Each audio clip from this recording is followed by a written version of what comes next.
Greetings, Corpse Clubbers, and welcome to another episode of Corpse Club, the official podcast for DailyDead.com. My name is Heather Wixson, and as you may or may not know, this month we are celebrating Gialloween throughout all of October, and we're going to be doing that here on Corpse Club over the next few weeks. And for this week's episode, I have a very special guest. Screenwriter Marc Gottlieb is with us this week, and we are going to be diving into two classic giallo movies. The first one we're going to be talking about is The Red Queen Kills Seven Times from Emilio Miraglia, if I'm saying that correctly, I hope. And the second film we're going to be talking about is Seven Deaths in the Cat's Eye, which was directed by Antonio Margheriti. So first of all, Marc, thank you so much for joining us today. I appreciate it. When I was doing Gialloween and putting all this together, you were one of the first people I thought about having be a part of this. So I'm glad we could do this. Well, thank you very much for having me. I'm very happy to be here, and that's a lot of pressure put on me to start the show. So I appreciate that too. Thank you very much. Yes, you're going to do all the heavy lifting on this episode. I'm just going to sit here and you're going to talk, and that's how this is going to work. This is going to crash so fast. Well, so let's talk about, because one of the things when we first met and became friends, like you mentioned how much you loved Italian cinema and things like that, and I'm just curious if you talk a little about that and sort of. What is it about, giallo movies and Italian movies, and how is it sort of parlayed into like your career, if it has at all? What's sort of like your background coming into all this? I discovered giallo films at a young age. I was about 13 years old. As you usually would be introduced to Dario Argento first. And so I was just enamored with his films. They just were unlike anything else I'd really ever seen at that age. And obviously I'm probably watching these movies way too young. So it probably had a different effect on me even then. But as I got older and sort of looked further into the genre and the filmmakers who made these movies, it was just such an amazingly strange world that this subgenre represented. And, there's so many different kinds of films out there that are part of the giallo genre, that they all have something unique about them, whether it's the strange twists or turns that are in the story, the visual aspect, obviously, of course, is a major factor, as well as the score, the music. A lot of these movies have extremely hypnotic and memorable scores to them that the whole thing all together, all three of those aspects put together, these films are really, really spectacular and very special, at least to me, and in many ways, but mainly because they're so unforgettable. Even the worst giallo out there, there's something about it that you can take from it and go, man, you know what? It wasn't a very good film, but man, the way the use of color or the fashions, the costumes or that score was terrific. And so each one has something that you can take away from it, at least for me. Yeah. So what is the worst giallo movie? It's funny. I could throw out a title there and you'll have five other people tell me that it's either one of the best ones or agree with me that it's one of the worst. And then the flip side, I'll tell you that I think the best giallo film is this movie, and five people will tell me, "What, are you crazy? It's one of the worst ones I've ever seen." I'm gonna bet that there are people out there who've seen both of these and are wondering why the hell are they covering both those films? They're terrible. So it's one of these things where like any genre, like any film category. The best one and the worst ones are very subjective. And I know a lot of people who love Red Queen Kills Seven Times as much as I do. I know people out there who say it's extremely boring. It's one of these things where, that's I think why I love the genre so much. It can be, I wouldn't say divisive, but you can get really good debates over these titles. Yeah, it's fun because we've discussed this, I have a pretty good handle on like a lot of the Argento ones because he was sort of my introduction to it with Tenebra. And it's funny, is it Tenebra or Tenebrae? Because I've always said Tenebrae because I think everyone forgets the A A in the title. Yes. And it's not their fault. I mean, it's been put out there on like actual official releases as spelled Tenebre. So I think either one is fine. Okay. Because whenever I spell it like in an article, I always add the A. But I think ever since I was a kid, because I saw it without the A, I think I've always just called it Tenebra. Right. So, you're perfectly, that's perfectly normal, I think.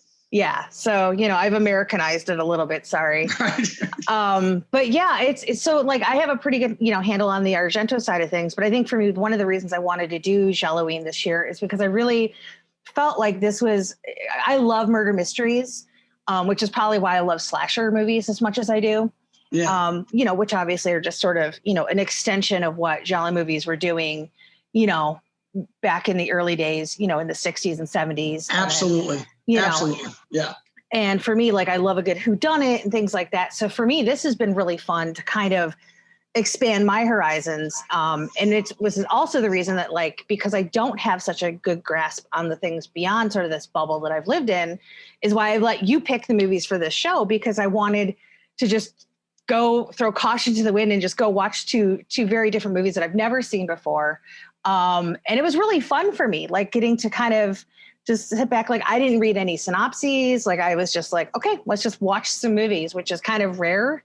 Right. And I had a really good time with both. I think, we'll talk about this more, but I think I liked Red Queen more than I liked Cat's Eye, but I enjoyed both. I can't fault you for that. I can't fault you for that.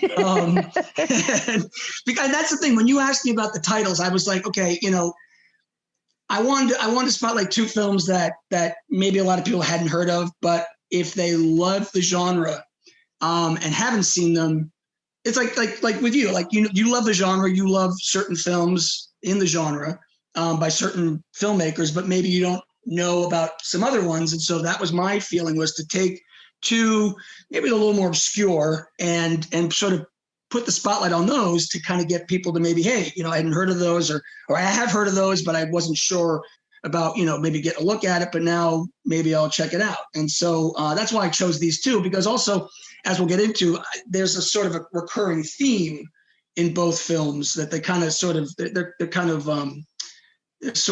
connected in a way. Yeah, they both sort of walk a similar path, but they get there in very different ways, right, which I thought was interesting. Because initially I was just like, oh, so he picked two movies with the word 7 in the title. Okay, that makes sense. Yeah, that's right. And I was like, cool, I'm in for that kind of thing, And then I was like, wait, no, there's like actually more to this. That's so clever. Yeah. But yeah, so let's sort of talk about the Red Queen kills 7 times. For me, again, being a first time viewing of this, I really enjoyed it. And you mentioned how people sort of said it's, kind of, maybe some people don't think it's like one of the better ones. But I really enjoyed it. I actually thought it was incredibly well done. It was funny because I knew Sybil Danning was in it. Because I didn't look up like cast members with character names or anything like that through. It took me like 30 minutes to figure out who Sybil Danning was in this movie, because I'm so just used to seeing her from like Howling 2. Right. Yeah. So I just was like, I think it was honestly like this sounds so weird, when I finally saw her boobs, I was like, oh, there's Sybil Danning. There we go. Yeah, she's sort of the every giallo needs. I've noticed in my viewing of these films, every giallo needs at least some female nudity, and Sybil was, I guess, the one to do that for this film. You need that sort of touch, and she was more than willing, apparently. Right. Yes, exactly. Right. So, but yeah, it was just funny. It was like, because like, honestly, like her face is so different to me in this versus like, where she was in the 80s. And I was just like, wait, okay, there she is. Yeah. She was quite young in this. She was. It's film is from 72. So I don't know how old she is now, but I'm not sure how old she was then, but she's much younger, obviously, than she was in the Howling 2 or Reform School Girls. Yeah, definitely. But I thought this was interesting because it was, basically this is a story of like family and revenge. And, you think it has sort of this supernatural bent to it. Obviously, we're going to get into spoilers for those of you listening. So, I mean, the movie is almost 50 years old. So, right. if you haven't watched it and you're curious, go watch it first and then come back. I think it's playing on Arrow's new streaming platform if you haven't seen it. And it might also be on Prime as well. I believe Prime has it. I think Arrow has it, but I'm not sure. But yeah, I think the best bet to get it, I think, is Prime. Okay. Yeah, Arrow I was so grateful because they just launched their streaming service this month. It's so great. Yeah. And it's so great. So many good Italian movies on there. Yeah. I highly recommend it for anybody listening who is looking to experience more Italian. Like there's a great deal on Prime, which is amazing. But sometimes their quality isn't all that great. So I think when you want like the quality control, I think Arrow is probably going to be your best bet. Absolutely. And I've noticed that if a movie has a relatively new release from like Scream Factory or Arrow or one of these other, or Vinegar Syndrome or Severin, one of these companies, the Prime usually gets that version. Yeah. I've noticed, but if it hasn't been released recently or it's a much older title that's sort of been banging around out there, those the quality can get a little rough. Yeah, I think also too with Prime, because people upload weird versions of movies onto there too, and there's no real quality control. Like sometimes you can get, if you're not careful, you can just stumble into the wrong version of a movie, or like an older yeah, absolutely version of it. So but yeah, so for anybody listening, so basically this movie is centered around a sort of this family legend, in terms of we have this grandfather character who lives in this castle. It starts off with two young girls at the beginning. We find out that there's this portrait that's basically the Red Queen and the Black Queen. And he tells this really fun sort of backstory. So I was already in as soon as we were getting this legend. I was like, yes, okay, cool. Exactly, absolutely, yeah. The minute that whole first moment, that whole first scene with the two kids, the two children, little girls playing, and the one girl grabs the other girl's doll and starts basically stabbing it and tears its head off. You're in. I mean, you're like, oh my God, this child is a psychotic, serial killer in training. And then it all turns to this legend between this family and these two sisters. And how can you not be in immediately when this thing starts? And then just as that's all finished, you get the title sequence with Bruno Nicolai's absolutely gorgeous score, and you're in for something special during that credit sequence. Yeah, no, definitely. Yeah. What's sort of interesting to me too, and again, because I've only seen it once, so we essentially are at the beginning of the movie, we're introduced to Kitty and Evelyn as very young girls, right? And then if the movie flash forwards about like 14 years ish, I think if my notes are correct, and then Franziska is there. Did they mention Franziska at the beginning of the movie? Did I miss that? No. Okay. In the opening of the film with their grandfather, who's played by Rudolph Schundler, who those Argento fans out there who've seen Suspiria will recognize him as the professor who's the expert on witchcraft at the convention where Susie goes to speak to Udo Kier.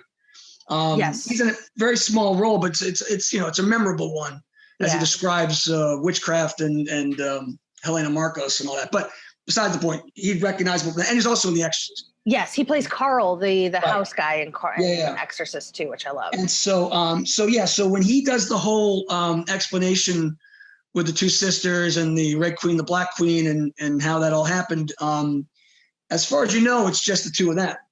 That's it. Later on, we meet Franziska and her husband Herbert. Yes. Okay. Because it was interesting because like at the beginning, we see these two girls, and then when we go to the scene where like Franziska's talking to the grandfather Tobias, and she's kind of standing over him, and we haven't seen Herbert yet. I immediately was like, oh, Grandpa got himself a young piece. Like I was like, good for him in his old age. Like, you know, and I love how like in the scene where, you know, basically he ends up, you know, dying and she comes running in and she's got this like negligee on. And I was like, is this really an appropriate negligee to be running around the house in, like with your parents? Like, it was interesting. But yeah, so at first I was like, I kind of it took me a second to kind of put the family tree together a little bit there. Yeah. But yeah, but I think that also plays into the mystery of this story in terms of the family connection, because you find out with the legend that it's the Red Queen and the Black Queen.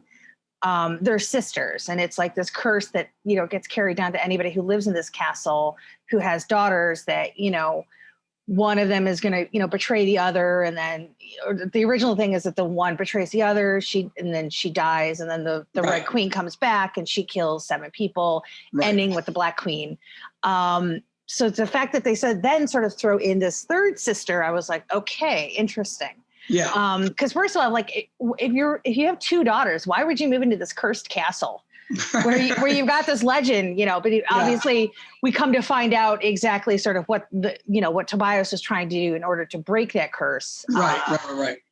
But it sort of struck me as kind of funny. I was like, that's a peculiar, like, you know, like if I feel like the real estate person would have to be like, oh, just so you know, there's a curse. Yeah. You know, if you have daughters, and he's like, yeah, that's fine. You know, so. Well, yeah, I mean, well, you know, I think it's also the sort of thing where it was, you know, the curse was on the family. And I think it was passed down. I think if I recall, more so, if I recall, I think it was it's passed down through generations. So it is a Wildenbrook. Yeah, it's a okay, bloodline thing. Okay. Yeah. Okay, and cool. So, yes, and that's sort of the reason why I chose this, was the idea that it's a family, a family curse that goes down. You know, the idea that this family is gripped by this sort of thing where it sort of hangs over the family, and it's sort of that dark secret that some families, every family seems to have, if they have a dark secret. This one's like, amped up to 10. The idea that someone's going to die eventually at some point. When the cycle comes around, I believe it's every 100 years. Yes. And the fact that this painting is in the house the whole time, you wonder, can we destroy this curse if we just destroy the painting, or can we just sort of, or is the painting just sort of like there for the reason of letting everybody know that there is a curse on that family? It's such a fun, sort of absurd way to start the movie, because it all seems to be surrounded, by this painting. And even Tobias even has the painting removed from his site. He's like, I'm going to have it removed from, I want it out of my room. And then that doesn't seem to perhaps end the cycle. Just because you tuck it away in the attic doesn't mean the curse is gone. Yeah. Exactly. Yes. Yeah, no, totally. And obviously we set up at the beginning that Evelyn is like pretty much the worst sister ever. She is a little shit in this movie. Which obviously we come to find out later on that, or so we think. It's, again, because what I think I love about giallo movies is like, there's just so much story packed into these things that it's, you just kind of keep pulling things out and you're like, oh, there's still more going on. But obviously we come to learn as time goes on, is when they got older, that there was a fight between Kitty and her sister, and Kitty basically hits her in the head and she ends up in the water and supposedly dies. But of course, because this is giallo, there's a little more to it than that. Right. Which they get to later on. Yes. And what's great about giallo is that they, the twists and turns that happen through the story, the reveals are are so great because sometimes they make sense, sometimes they don't make sense. But every time there's one of these big reveals happens, it's never something prosaic or boring. It's always some huge reveal that you sometimes think, okay, well, if this reveal happened earlier, do we have the same story or not? And in Red Queen, they actually do a very masterful way of sort of hiding the big reveal of later on, by playing with time and what you see as the movie goes. Yeah, I mean, I think there's actually a few reveals in this movie which were kind of fun. Obviously, one is we come to find out eventually, Eveline is like adopted. And so she was brought in by Tobias as sort of this way to counteract this potential curse, which I'm just like, adding another daughter into the mix just seems like the worst possible idea. Like, bring a son in at least. Right. Well, it's funny because the idea of Evelyn as a young girl, and we find out that Evelyn, and here we're just spoiling everything now, but to find out that Evelyn isn't actually her real sister. It's the daughter of a peasant woman that I guess sold her to Tobias. And then, so this little girl has been living, life in this beautiful, wonderful castle, this, life of luxury her whole life, all for the purpose of, preventing a curse from destroying the family 100 years, later from the previous time when the Red Queen rose up and started killing everybody. So, look, the great thing about this movie is that, there's no shortage of strange, perhaps even convoluted additions to the proceedings. But what I love about it is that it all works so well. It shouldn't work, but it does. And the way that Moralia handles it, and it's not so much, it's a giallo, but it's also sort of a gothic horror film. Like, you could almost see, this could have been something Hammer put out. Yeah. In the early mid '60s, where the idea of a gothic horror film in a castle. And the movie doesn't take place so much in the castle. It's also a riff on Blood and Black Lace, where the whole movie takes place in a fashion house. There's a lot of models running around who are getting, offed left and right by the Red Queen. And what's great about that is that, any one of these women could be the Red Queen herself, because the Red Queen's running around in a red cloak and a gray mask. And, as the movie goes on, we start to wonder a couple of things. One, is the Red Queen really back, or is somebody, portraying the Red Queen as to kill these people as a reason to using the curse as the MO, or is it or is Kitty imagining everything? So Moralia plays that really well. You're kind of sort of not sure what exactly is going on, but it's definitely a compelling storyline for the proceedings as they're going, and you're wondering, who is the killer? Yes, the Red Queen is killing everybody, but who is the Red Queen, and what, has she really come back from the dead? Is it somebody, that we know, that kind of thing? And I think that's one of the reasons why I love the movie so much, because it really does play up on that aspect of giallo where, you're left wondering who the killer is till the very end. Yeah. What's kind of fun for me too, and this is going to sound silly, but this actually feels like a Scooby-Doo movie. Because you have an unmasking in it, which I just thought only happened in like Scooby-Doo stories. Right. And it was one of those, when I was watching it last night, I was like, well, gosh, like Scooby-Doo actually came out, before, because that's how the time frame worked. Like, the Scooby-Doo actually came out like a few years before this movie was made. Yeah. And I was like, I was just like picturing is it Miraglia? Did I say it wrong in the beginning? I think it's Moralia.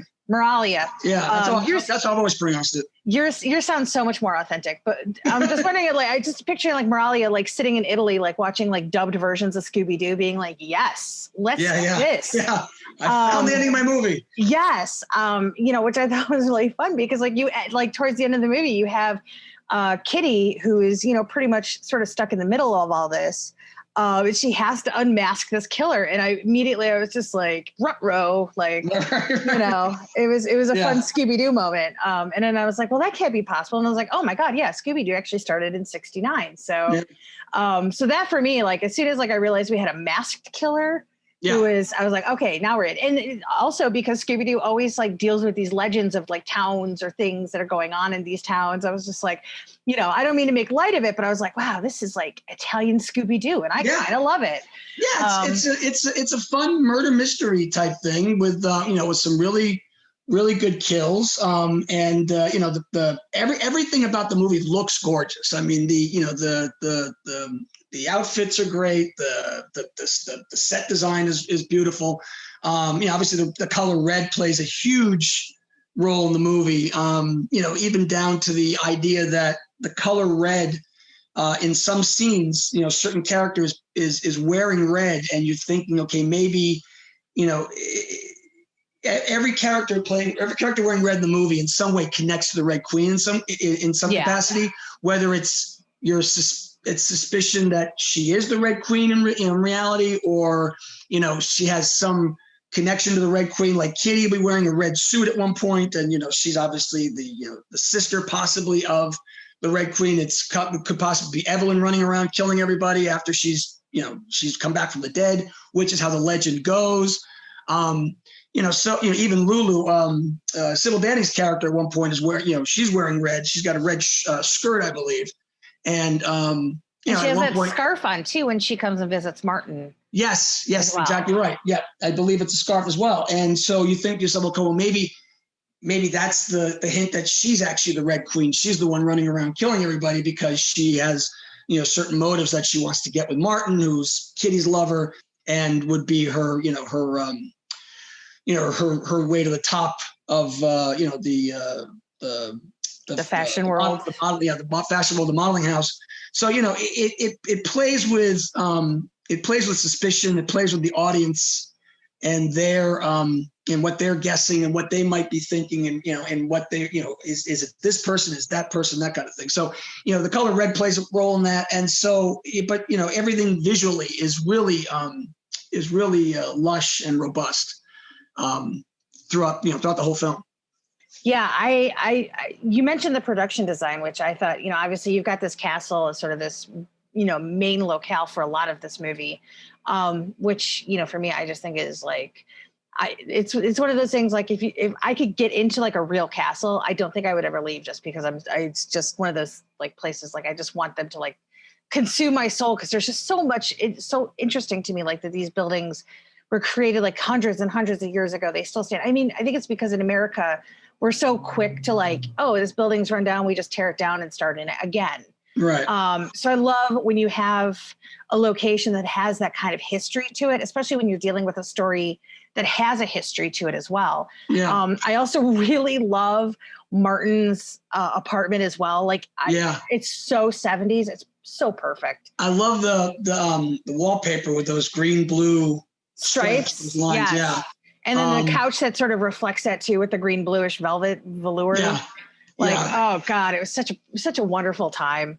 And that's what's great about this movie, is the fact that it's got the Gothic horror element to it, with the crypts and the secret passageways and all that, all the things that you're used to seeing in an old castle. But then, the very next scene, you're at Spring, the modeling house, and everything is just so, mid-century and so cool and so, sleek. And it's just a fun sort of contrast between the old stuffy legend and, the legend is and how it plays in today's world. And this 100-year-old, murderers coming to kill people. It plays with contrasts in a fun way, at least visually. Yeah, no, definitely. And I think what's interesting too is because a lot of giallo movies, they have sort of these psychosexual elements, or like, sexual deviancy as it was sort of seen back then. And in terms of like that kind of aspect, like this movie is a little lighter on it. And I think the only real touch of that we get is through the character of Hans, who we know goes and picks up hookers for Right. three ways with Lulu. Lulu, yeah. Which I think is interesting because, you know, I in thinking of like other movies that sort of lean more on those like sexual elements, it's interesting because Kitty is, you know, even though she's a woman with, you know, a worldliness to her, there's something still very demure and pure about her in a way, even though technically for most of the movie, we think she's a murderer.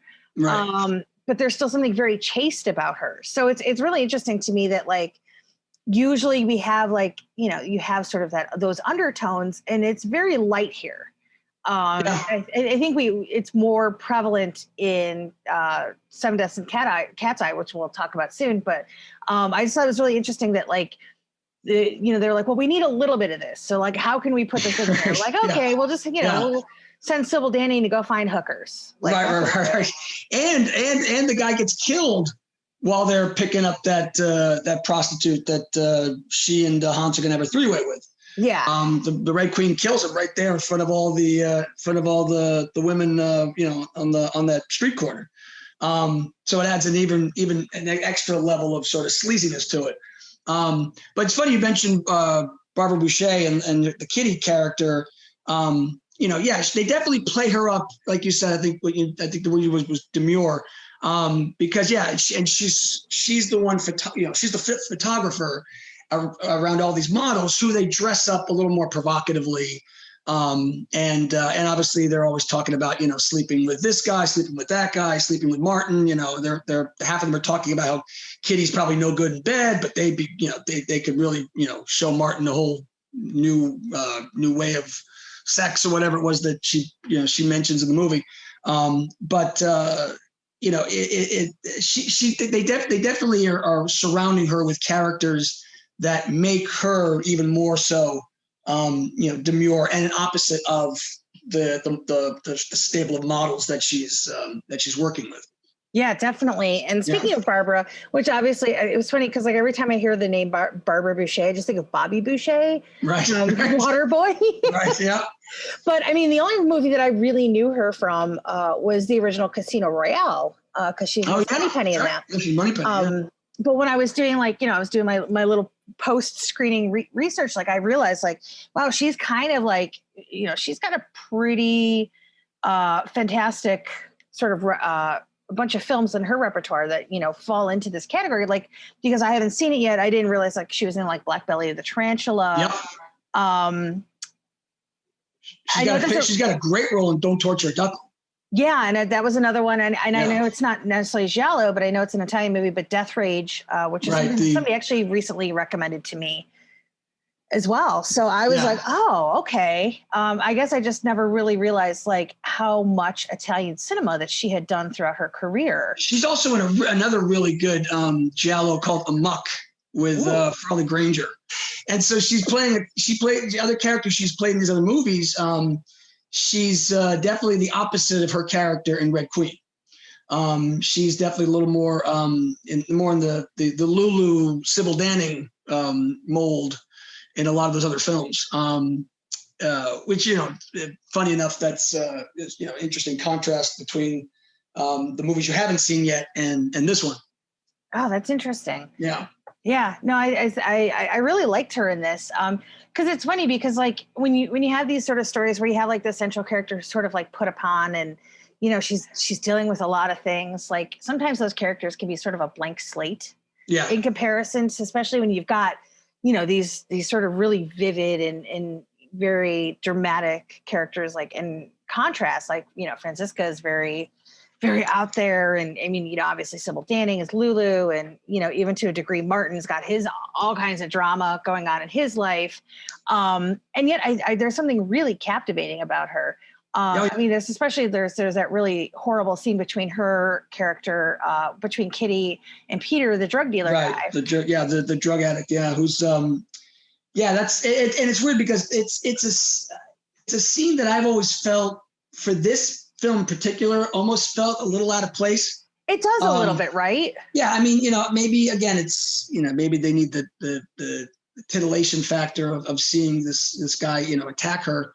But it's it always felt like it didn't belong in this movie so much. Like he could have still blackmailed her. He could have still done the things he does in the film to her or with her. Not so much the rape part of it, but the idea that he's trying to kind of overpower her and sort of dominate her character in the way he does.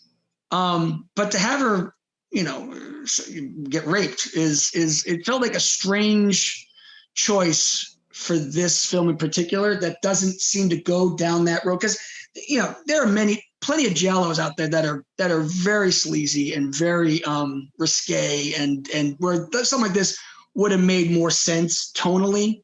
And, to Moralia's credit, I guess he doesn't really dwell on it. It kind of happens off screen. You kind of let your mind do the work, your imagination, which of course always makes it worse. But it just felt like it wasn't entirely necessary for this. And it really doesn't. We get sort of the aftermath scene with Kitty, where obviously she's dealing with the ramifications of what just happened.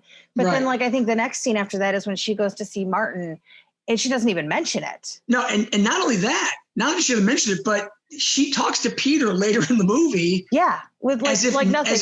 As if nothing happened, as if nothing was he's still doing his usual shtick with her, and it's like she's not reacting in any way that that she's been attacked by him. It's almost like it never happened.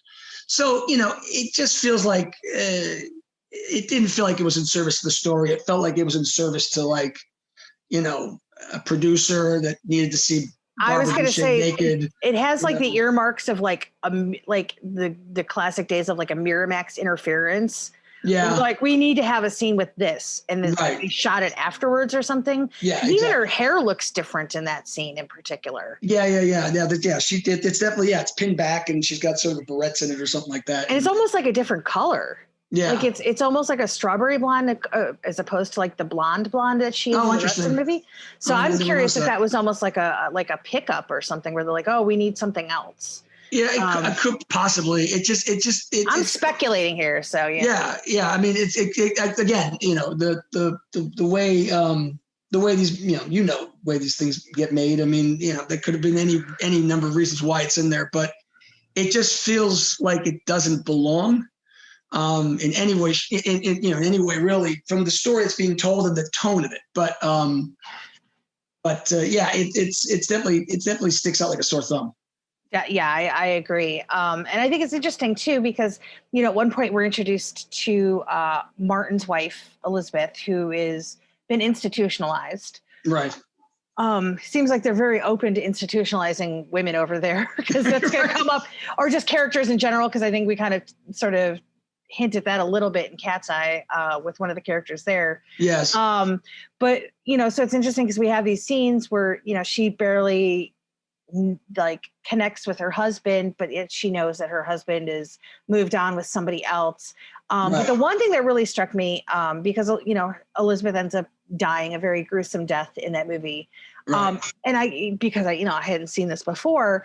I don't know, I don't know how familiar or how much of Halloween 2018 has stuck with you, but the minute I saw Elizabeth's death, I immediately thought of Oscar's death in Halloween 2018. Right. Yeah. Kid who gets impaled on the fence. Right. And I was like, I had this moment where I was like, holy crap. I was like, was that an homage? I wanted to email Chris Nelson almost immediately and be like, was this intentional? Because holy crap, this is awesome. Yeah. But I love that, in certain cases we have sort of very straightforward deaths and some of them are a little more elaborate. But I think Elizabeth's death is really, because it's coming. You're watching it about to happen. Yeah. And then for me, that to me is also the mark of a great giallo. The kills, look, they don't have to all be gore fests. I mean, I know a lot of people have watched Dario stuff. They're used to it being extremely bloody, extremely violent, extremely over the top. And obviously, if you watch a Fulci film, you're also going to get a good dose of gore. Tons of eye trauma. Tons of eye trauma, which is why I love the Fulci stuff. But the idea that the kills in this film, they're each one is different in its own way, and she's not always slashing or stabbing. The scene of Elizabeth getting impaled through her chin, actually, which makes it even more cringy and uncomfortable to watch. It's always fun to see inventive kills. It's always fun to see new ways of watching people get offed in these kind of movies. And the great thing about giallo films is that I've seen some of the most inventive murders ever put to film, because of the Italians and a lot of Spanish filmmakers who have made some great giallos as well. There's some really great murders in these films, and that sounds like a horrible thing to say. A lot of great fun murders.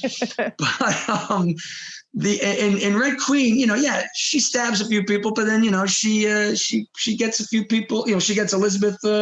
Gets a spike through the chin and through the head. So that's another reason why I love this film is that it's there's always a new surprise around the corner. Yeah, and I think too it's interesting because like towards the finale, we come to find out that that it's Francisca who's been behind all of this, and I love the fact that instead of just killing Kitty, like she could just kill her, just leave her in the bottom, in that area or the catacombs or whatever it is down in the castle. Nobody would find her. No, she's going to drown her. Right. Which one, I wonder, like, why would you make it so water would flow into your castle back in the day? There's something that I don't know about sort of the architecture of castles. Somebody can fill me in about that because that doesn't seem like a really good idea. Yeah. But it makes her a really great set piece. And of course, I love at the end when the police and Herbert are trying to get that door open. And then it's just like this huge, like gush of water. Right. Where everybody's just like toppling over and all this kind of stuff. But it speaks to sort of that like really fun, elaborate nature of Gialli. It's just like, you just don't know. Like she could have just slashed her and moved on with her life and probably would have gotten away with it to a degree. Right. Except for Herbert. Herbert was sort of that dangling participle there where he knew what was going on. Right. But I just thought it was like, they could have done it the easy way. And they're like, no, let's do a whole thing where she's going to be drowning, and we're going to have rats pouring in. And I also love the fact that in this movie, nobody seems to care that there's bats around when they're walking through an area. That's the thing about Gothic castles. I guess they all come with bats and rats. Yeah, and nobody seems to care. When you're buying your castle, you kind of know that you get the bats and rats are pretty much they're part of the package deal. It seems in a lot of these films, and we'll see it in the next film we talk about too. So even more prevalent. But it's funny you mentioned the whole the big reveal of being Francisca, who is going around and using the Red Queen legend to sort of drive Kitty crazy and to kill the 7 people that she's supposed to kill when the Red Queen emerges. And now, while you think we may be spoiling this for you, there's actually a second component to Francisca's plan that maybe we won't delve into. Yes. But there is another individual involved in this plot. But the fact you brought up that it was Francisca doing this all, it's another thing that I love about giallo films. The murderer or murderess in this case, and by the way, I love the fact that it's a female killer, because obviously, a large part of these giallo storylines, it's a man going around killing mostly women. Yeah. Or some men that maybe get in the way, or, maybe there's a cop that's asking too many questions. But, the majority of these films are centered around, extreme graphic violence committed against young, sometimes naked women. And so to see a woman going around doing the killing, it was, it's another twist on the genre that I appreciate, that I really like about this movie. But the idea that the reason she's doing it because of an inheritance is one of my favorite sort of motives in a lot of giallo films. A lot of the reasons people are going around killing people is because they've had childhood trauma. There's some sort of supernatural element involved, usually Satanism.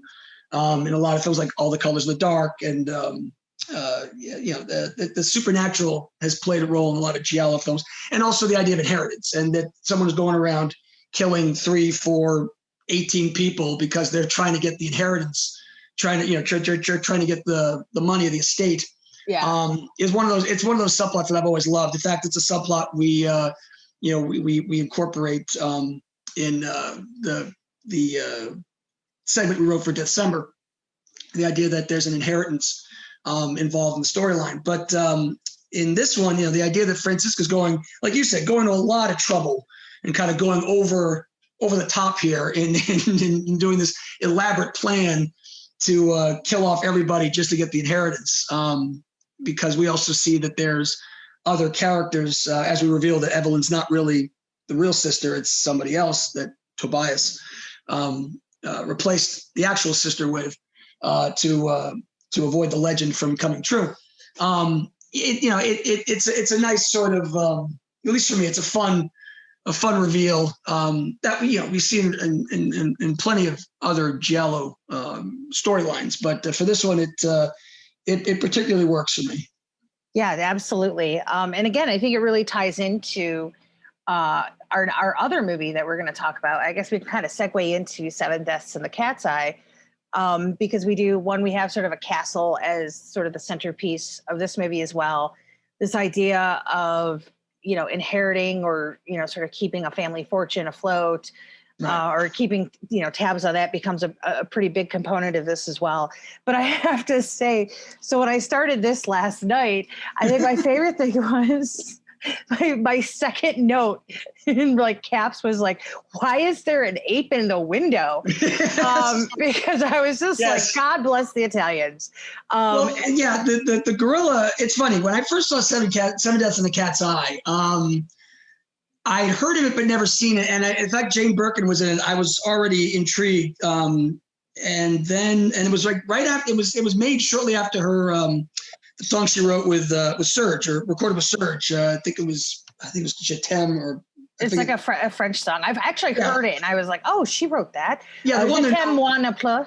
Yeah, the one they're known for, and so she was still kind of a budding. And I think they had, I don't remember if they had done Slogan together or not, which is also a great flick, not a giallo, but a great flick. But Jane Birkin and a giallo. Okay, cool. Sounds like fun. Gothic castle. Okay, cool. I'm in. I'm watching it, and then the gorilla shows up 10 minutes into the movie, and I'm like, all right, yeah, we're good. This will be good. There's a gorilla already running around the castle, and not even 10 minutes, because as she's coming up, she sees him in the window, and I was just I actually paused it for a second because I was like, wait, is that a monster? What? I was like, no, that's and we come to it's like an orangutan, but I was just I was like, what? Yeah. I was like, what is happening? I was immediately intrigued. I was like, okay, yes. All right. So we're going to do this. Absolutely. Anytime an orangutan or gorilla shows up that early in the film, I am so in. You're in for a good time. But yeah, no, Seven Deaths it's an interesting film because, look, I'll be honest, it takes a while to get going. It's a slower film, slower build. But what I love about Seven Deaths is that it's a film that builds slowly, and as it builds, it gets weirder and stranger and more ludicrous as it goes. Yeah. And to the point where, it's so melodramatic and so over the top, and it's almost embracing the Gothic horror side of it more than the giallo side of it. For a good running portion of the film.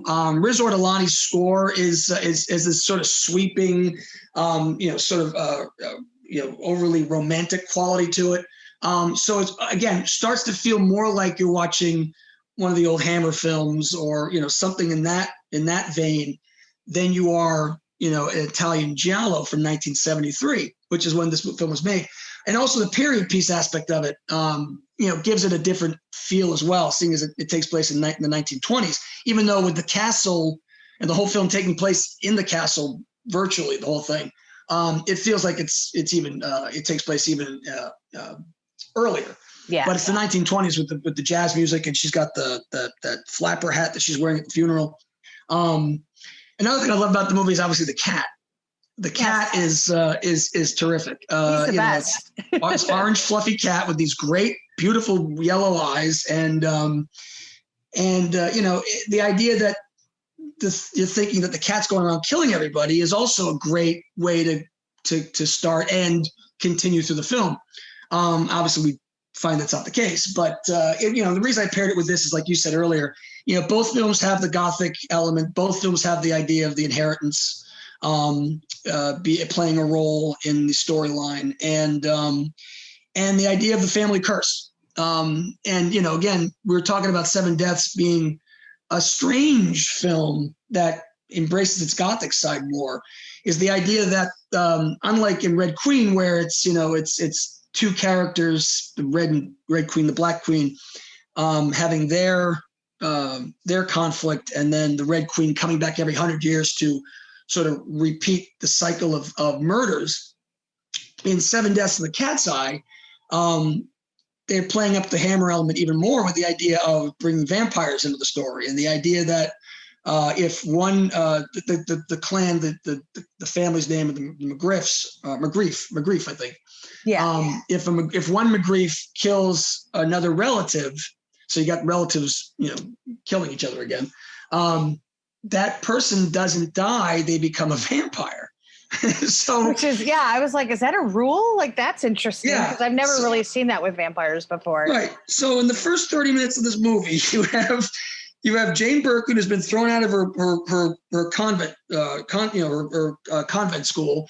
You got a gorilla running around. You got possibly half the characters, some of the characters might be vampires, and you got this cat going around who might or may not be killing everybody. I mean, how do you not dive right into that movie?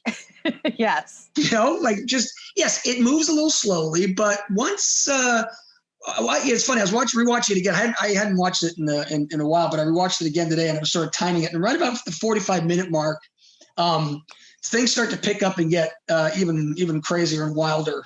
And most of the deaths happen in the second half. And now in this one, the deaths are and again, the giallo film. The traditional weapon of choice is obviously the straight razor. We've seen it a million times. It's become the giallo sort of. It's the almost the mascot of the giallo is the straight razor, and this is one of the reasons why. This is the movie that I think 5 of the 7 murders are committed with that razor, if I'm not mistaken.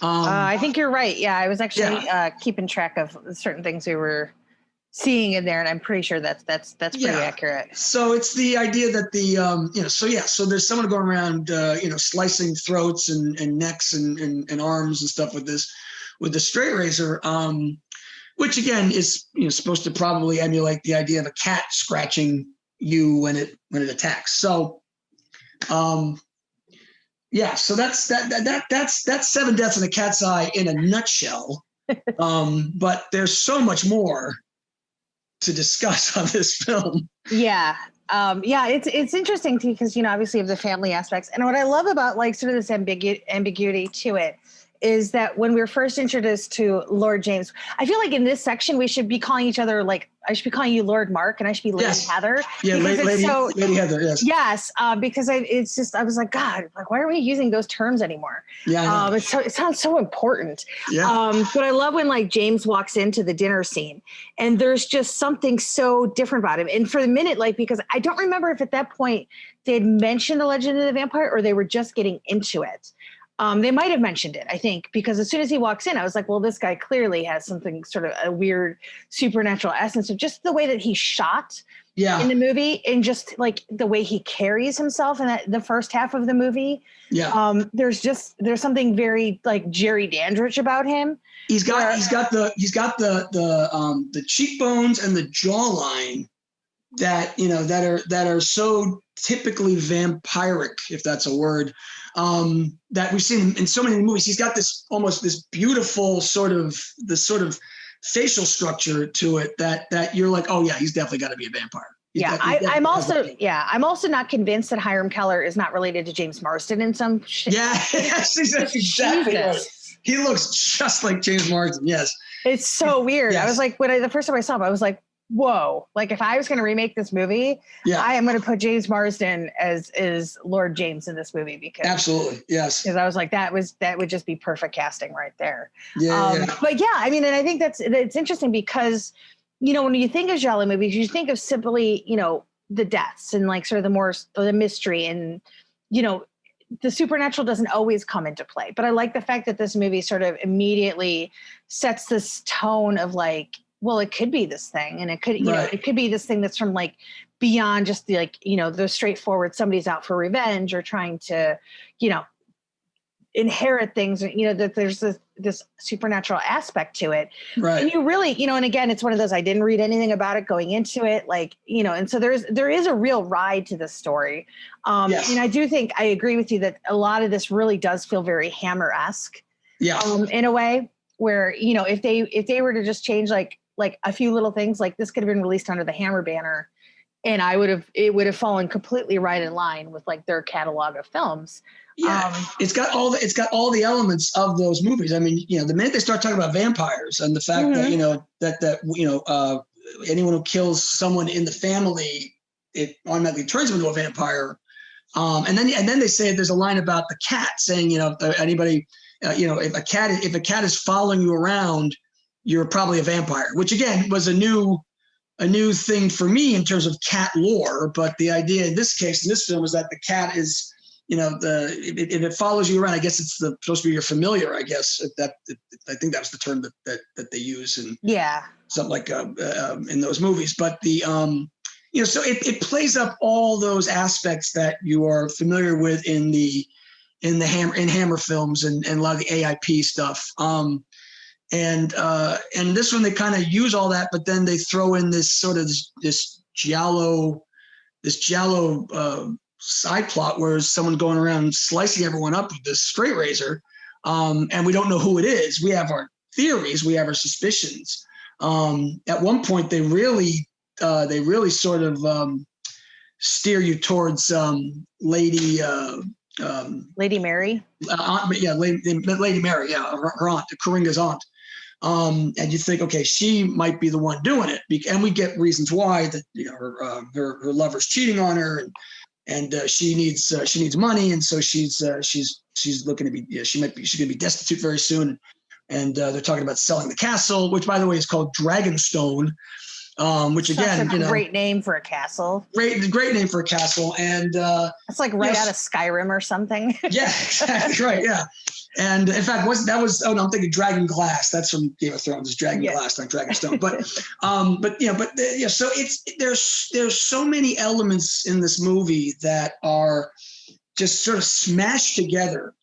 And you know, it all works in its own way. And for me, it's one of those, you know, I remember just watching it again recently, like I did. I hadn't seen it for a while, but I'm watching it going, okay, maybe I shouldn't have chosen this one to talk about at first, because I'm thinking, well, you know, not as much happens until, and then as the film gets later on, I'm like, okay, no, it's perfect, because it's so much like Red Queen, and they really backload the movie. You know, it all starts to really come together 45 minutes in, and then, you know, the second half, there's you know, they're just throwing everything at you at that point. You know, there's her crazy dream where her mother comes back as a vampire, and there's blood all over these crosses and all this other stuff.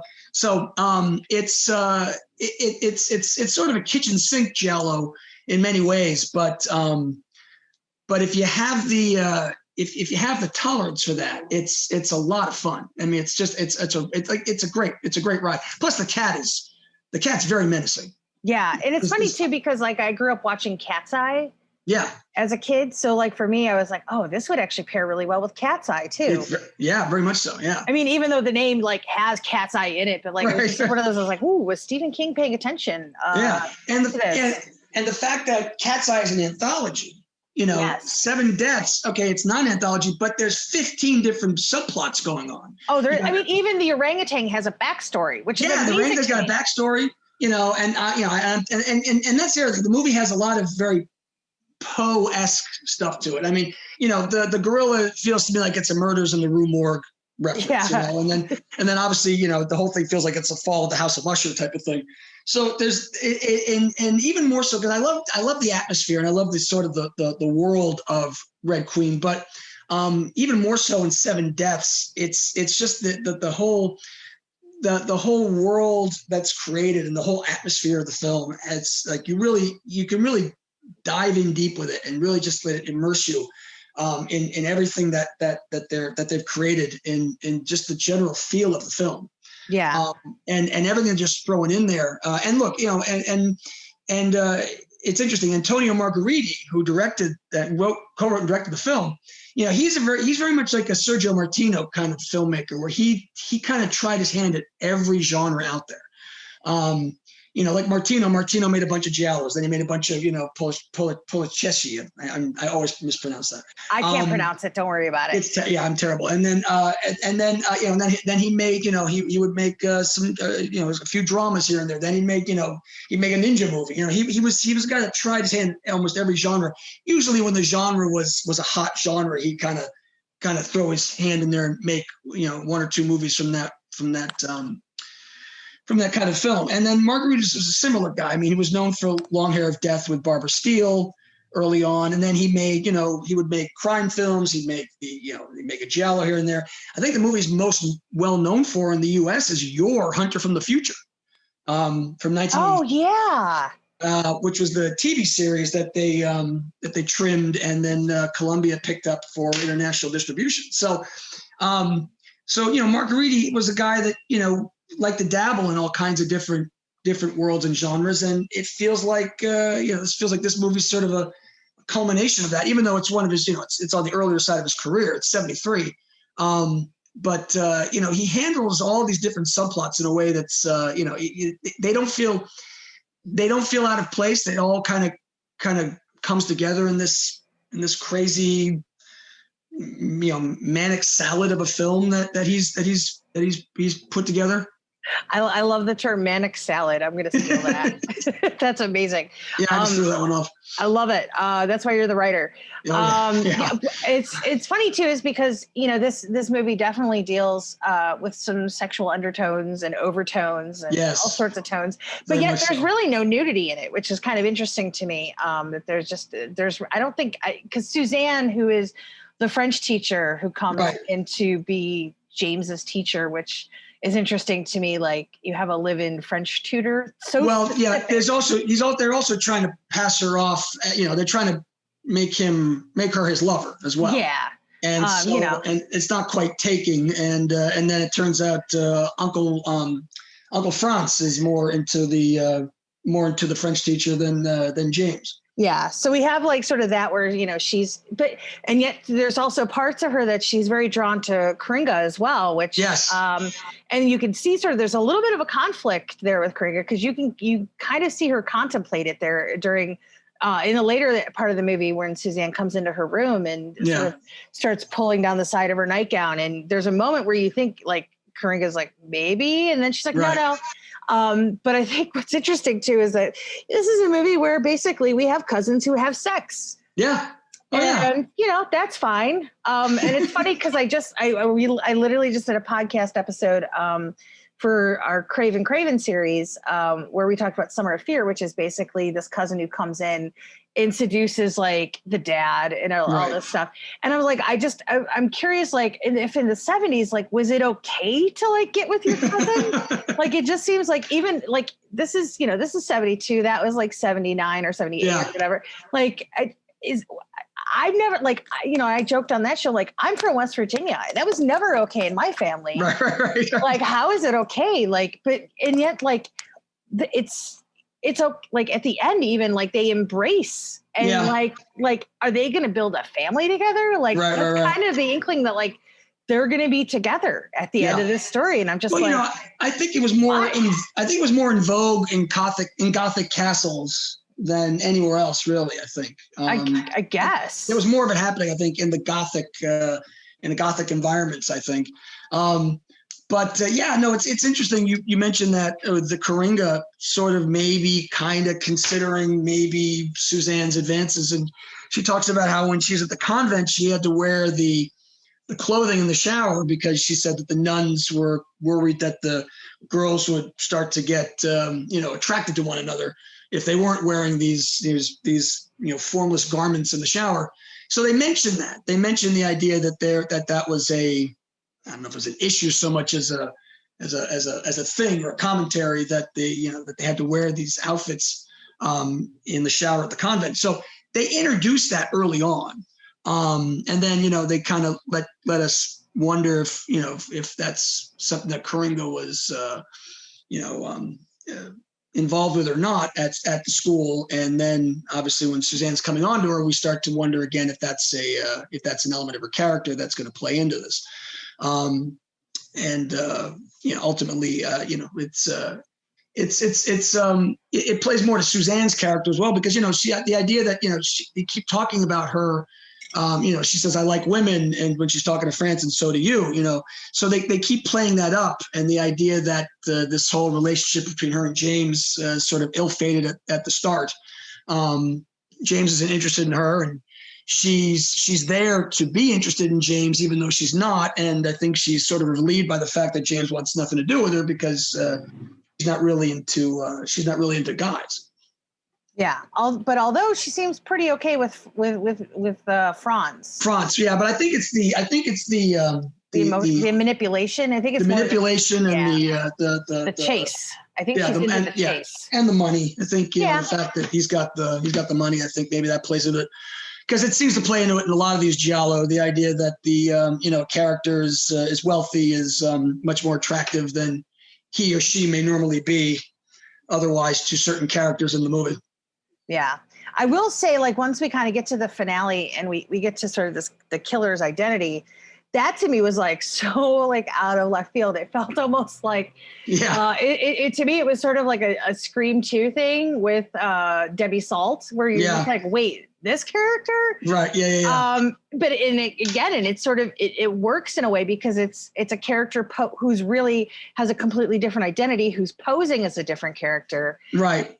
In order to sort of fit into this. And the idea that, and it's funny because it explains, because in the movie opens with a dead corpse in the basement that's being eaten by rats. Yes. And we don't know who this person is. We don't know what they're doing there. They're just dead and they're being eaten alive, or not eaten alive. They're being eaten. They're already dead, eaten by these rats.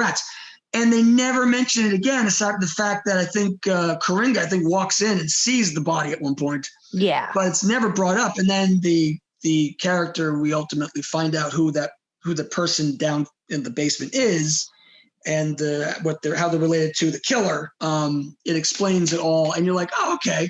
But yes, it's a completely 11th hour situation where you're like, wait, who are you? What are you doing? Oh, okay, you're all right.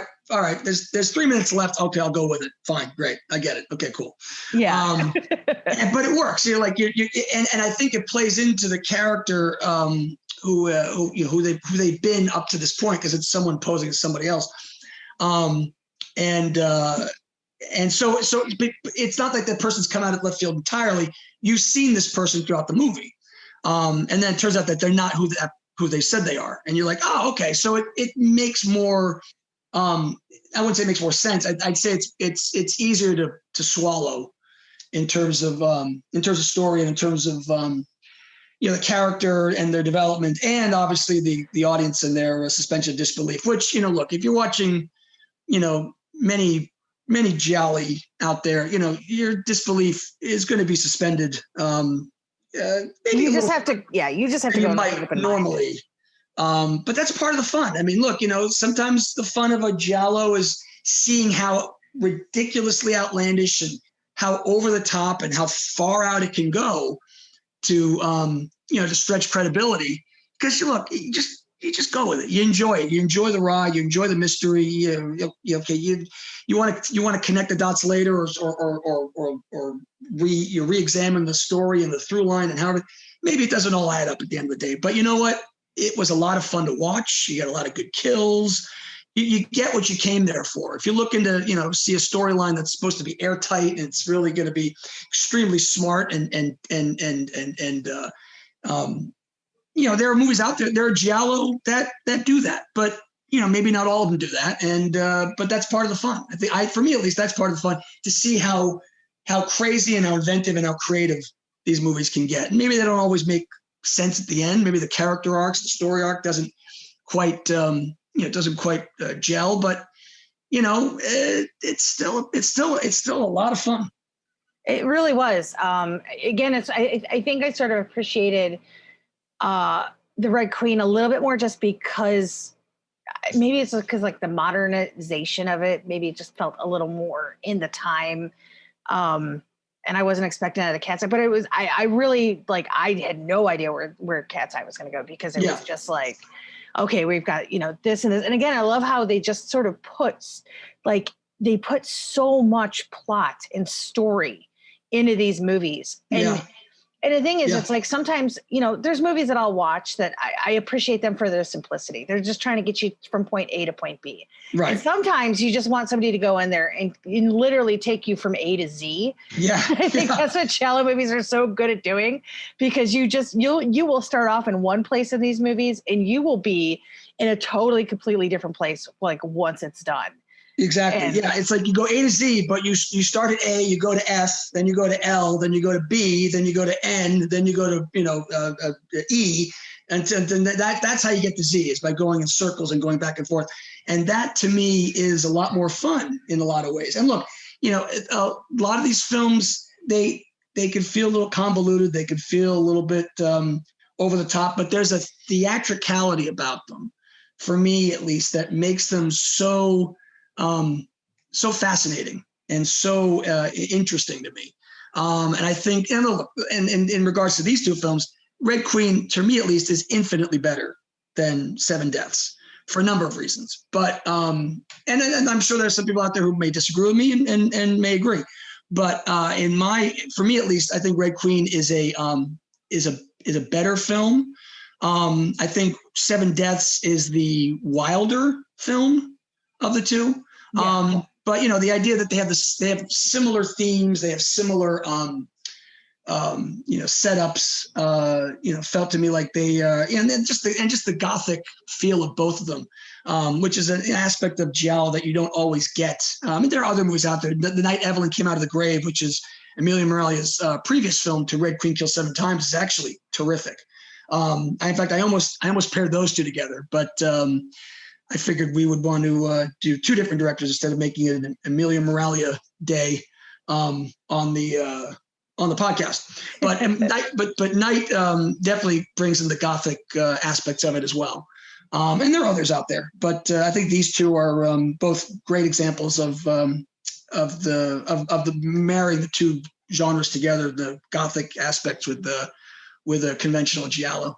Definitely. So if you were to recommend like 3 giallo movies that like mostly get overlooked and people don't really talk about enough, I mean, are there 3 that you would be like, these are like, for those who are listening who maybe, don't know as much about the genre or like want to just experience something different that isn't from like one of the main like Italian filmmakers that all of us genre fans tend to gravitate towards, like what would you recommend? All right. So I know a lot of people love Lucio Fulci for his gore fests like Zombie and The Beyond and City of the Living Dead, and those films that he's well known for. He's done a lot of really good giallo as well, gialli as well. Don't Torture Ducklin's a terrific one, and I think you guys are going to be covering that, if I'm not mistaken, at some point. We are, yes. But there's a movie that gets overlooked, and I think you and I were talking about this earlier. It's a movie called Perversion Story, also called One on Top of the Other, because all these movies have 14 different titles. But it's a Fulci film. It's 1969. It's not, look, if you're looking for a kill fest, this is not your giallo, but it's a very, very, very cool film with a lot of twists and turns, starring Marissa Mell and Elsa Martinelli. And that one's really good. In fact, it's 69, but it feels like it could be like a sort of a modern thriller that like Paramount would have made in the mid to late 90s. It's got that kind of feel to it, and it's got a really cool sort of twist ending. And you're always kind of guessing, wondering where it's going to go and what's going on with the characters. That one's very good. And again, it's a Fulci film that doesn't get mentioned as much as like New York Ripper or Duckling or even Murder Rock, the ones that are his 80s output that, are a lot more graphic and violent and gory. Sergio Martino was another filmmaker that I mentioned earlier who made 6 terrific gialli. But I love Your Vice is a Locked Room and Only I Have the Key. That one's terrific. It's a very, very loose riff on Edgar Allan Poe's The Black Cat. But it's terrific. It's very good. And then third one, let me think. You kind of put me on the spot on this one. I totally did. And I had two, and I was like, okay, just keep going. Come up with the third one. That isn't mentioned often. I mean, you know what's a really good one. I don't know if people know it or not. It's called Stage Fright. It also goes by the name Aquarius. It's Michele Soavi, who directed Cemetery Man, Dell'amore. And it's from 1987, and it's sort of come the tail end of the giallo genre. It's sort of one of the last great films that came out of the era, and pretty graphic. It's a violent one. It has some crazy kills. It's about this theater group putting on a play. And about a murderer, and the murderer is in the theater offing everybody. Pretty cool score. Again, late 80s, and has it's more of an Argento-esque type of thing. But the killer's got a huge owl head. It's got a definite. It's going for a definite tone that is very cool. A lot of fun. I guess those three would be ones I'd mention off the top of my head. Excellent. Without any prep ahead of time. I mean, I could have told you this earlier, and so you could have really prepared. But what's the fun of that? But listen. I stand by those three. I think those three are good choices. And of course, like I said, reason I picked Red Queen is because it's one of my favorites, and so that one as well as I love that one. And Seven Deaths is very good too. But I think you'll be great with any of those 5 titles. Excellent. This was fun for me because, again, it was getting to see movies that I've never seen before for the first time, which was a real blast and an education for me. And it's so interesting to me to see these movies that, have existed for, some of them nearly 50 years now, and find those through lines to modern horror. Maybe it's me just sort of imposing my own fandoms in certain ways. But it's one of those where you watch stuff and you're like, oh my God, that reminds me of this. And I think that speaks volumes to the influence of these films that, for so long, there was only just a few of them that were really sort of bandied about amongst fans. Right. And I think my favorite part of all of this, this whole process is just going in and just watching all these movies and getting to see them for the first time and realizing just how influential the entire giallo, sort of wave of movies, how influential they really, really were, even though they're being made overseas and maybe didn't really, receive any sort of release here in the States, but they obviously had an impact on a lot of filmmakers. And that just doesn't really get talked about enough. So that was really fun for me. Yeah. And it's funny because, rewatching these again, I've seen, it's always fun to revisit them, but watching them with someone like yourself who hasn't seen them yet, and so kind of seeing them through your eyes and hearing your thoughts on them was fun for me because I get to kind of see a different, unique approach or reaction that maybe I didn't have or maybe hadn't thought of from my end. So I had a blast chatting with you about these, and it was great to hear your reactions to them, especially to like these, which again aren't the Argento films that I think everybody knows. These are some more obscure ones, and to hear your reactions with them, good or bad, was fascinating to me to kind of hear someone such as yourself who knows the history and knows all these films and everything, to kind of get your thoughts on what they were, and I'm glad you liked them. Well, thank you. I appreciate it. I like the homework. It was good homework. So yeah, I had a blast. But Marc, I do appreciate you doing this today and taking time to chat about these movies. And we should definitely do some more giallo stuff down the future, even when we're not just celebrating it for the month. Giallo is, it's year round. It's not just, It's a lifestyle, man. It's a lifestyle. Wonderful. And for those of you listening at home, we appreciate the support. Thank you so much for supporting Corpse Club for all these years. To get more information on Corpse Club, you can visit us over at corpseclub.com. For all your daily news and reviews and interviews, you can head over to dailydead.com. And you can follow us over on Twitter at Daily Dead News. So until next time, everybody, stay scary.